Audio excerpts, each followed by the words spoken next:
Multiple investigations underway in a strange series of crashes that left 2 people dead and a number of emergency vehicles damaged.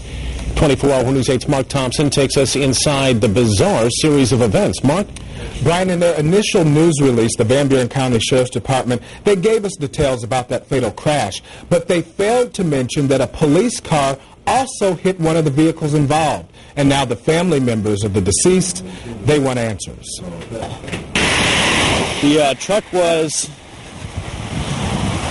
right here. It was early Saturday morning, just after 1:30, when Dan Jeffers and his roommate heard the crash right outside their window on Red Arrow Highway in Paw Paw. The scene, they say, horrific.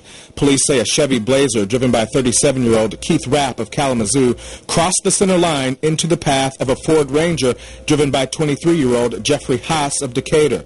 The 2 vehicles hit head-on. The Blazer caught on fire. Jeffers and his roommate, Zach Dumper, tried putting it out with water and then grabbed fire extinguishers from the house. At the time, Jeffers says the 2 drivers were unresponsive. The flame kept getting higher, and I told the dispatch that, they both looked knocked out. In the initial news release sent out by the Van Buren County Sheriff's Department, they say deputies responded to the crash.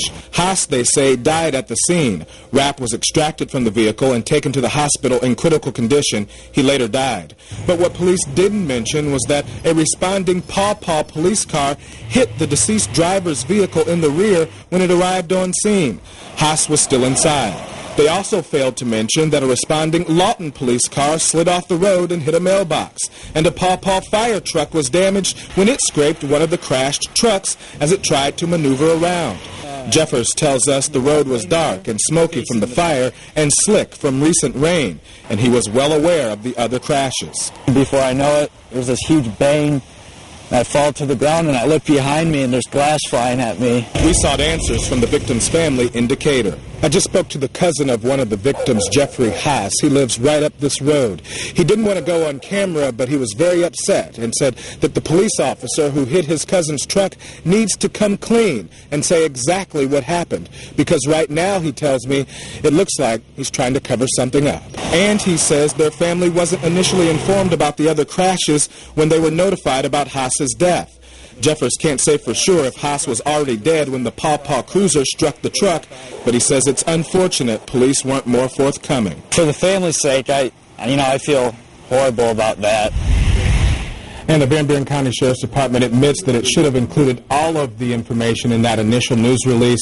State Police is conducting the investigation into the Paw Paw police cruiser crash. Van Buren County is handling the fire truck investigation. Meanwhile, an autopsy is being conducted to determine if Haas actually died from the initial crash or in that crash with the cruiser. Back to you.